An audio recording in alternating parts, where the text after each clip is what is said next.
Kansas City, Missouri. And my father was teaching blacksmithing and woodworking at Lincoln University when I was born. Now that part I don't know anything about.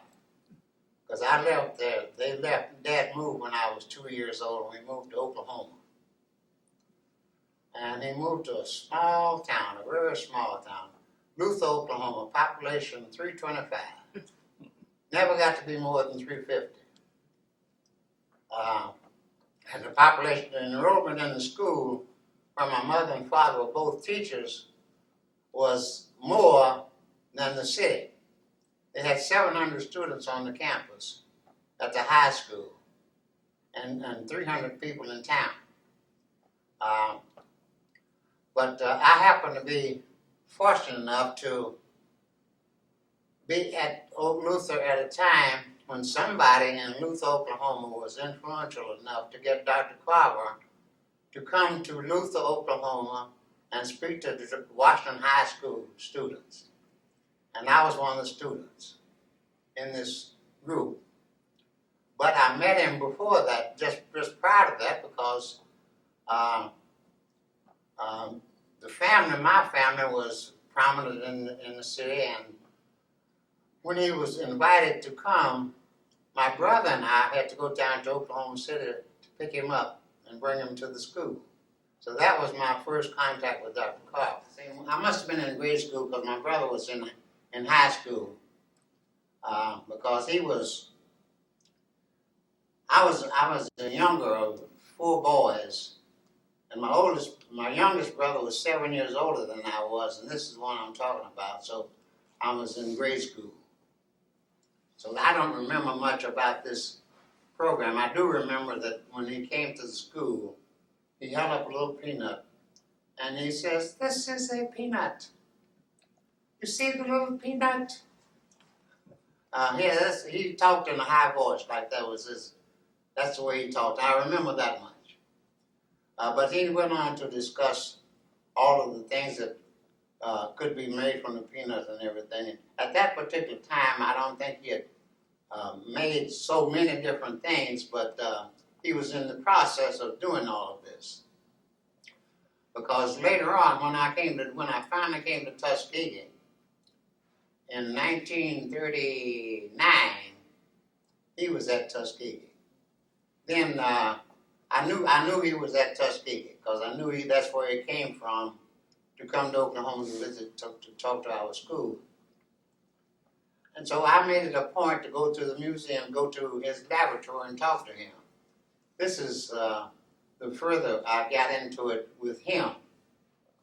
And he enjoyed talking to students. And he wouldn't talk down to you or anything like this. He would talk to you as an equal. And he also taught a Sunday school class, which I was not a part of. But he had a lot of interests at Tuskegee. And you could see him on the campus, walking around, picking up first one thing and another, flowers, weeds, or anything that you wouldn't, normally I wouldn't think nothing of. I just passed right on by it. But that was what he was doing, and he was out there. You'd see him on the campus, and he always wore a flower of some sort in his lapel, regardless to where he was. And all of the things that he was picking up were things that he was using in the laboratory, using as experiments to find out what could be done with various things. I didn't know how all of this was taking place or how it was doing, but I knew about chemistry and what he was doing, and what he was attempting to do, and what he was accomplishing. And for instance, he would make he made paint for houses and things like that, and it was made from the clay, the red clay around Tuskegee. Also, there was some white clay around there too, and I've seen him using this white clay for some things. And I became familiar with this white clay because when I was in school at Tuskegee, the head custodian I worked for, I was working my way through school the best I could. He sent me to a lady's house and asked me to help out in any way that I could. And this lady told me to go in the woods, go down to a certain place, and I'd find some white clay down there and bring it back to her house. It was beautiful white clay. And I carried it back to the house, and I couldn't figure out what she was doing with it. And I thought maybe she used it to whitewash her mantle. You know, the fireplace, she had a fireplace there, and it was whitewashed. And I thought that was what she was using this clay for. So I asked the man that I was working for, what is she doing with this clay?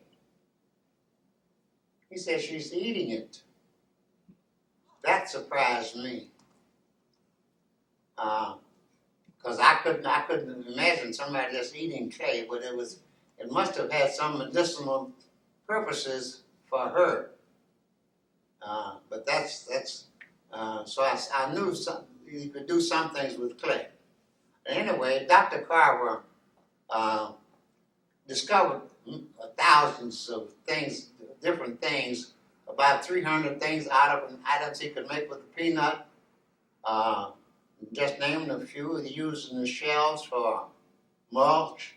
He used the shells for making highways, asphalt for the highways, hand lotion, face powder, all these things. A lot of it made from the peanut, some made from the sweet potato, a whole lot of things that he made from different articles. This was amazing to me how you could make so many different things from so few items. But it was also educational too. Because there was another fellow working with him when I came to Tuskegee. His name was Dr. Curtis. He and Dr. Curtis were together in the museum down there. And although Dr. Curtis wasn't as creative at the time as Dr. Carver was, he was working right with him. And I think Dr. Curtis eventually left Tuskegee and went to work for Ford Motor Company, I believe, in Detroit somewhere, as a scientist up there. But these things that he made from these different items, he was telling us at the time, he was telling us that all of these things can be used for various things. And as it turned out, of course, if you know this, he taught the farmers how to diversify and grow different products, different crops. And the peanut was one of them. The main reason that for the peanut was that at this particular time, it happened at a particular time that the boll weevil had destroyed the cotton crops. And the people weren't making any money with cotton, so the peanut came into existence. And not too long ago, my sister was visiting with me here in last week, a couple of weeks ago, and I carried her down to Enterprise to see the monument to the boll weevil. She had never seen this, and a monument to the boll weevil. And I told her, I said, well, now that came about because of George Washington Carver's experiments and manufacture of various things from the peanut. And the people in Enterprise, rather than building a monument to Dr. Carver, they built a monument to the boll weevil. And that's where they ended up with the boll weevil.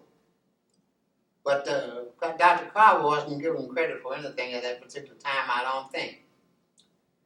And incidentally, right after I came to Dothan,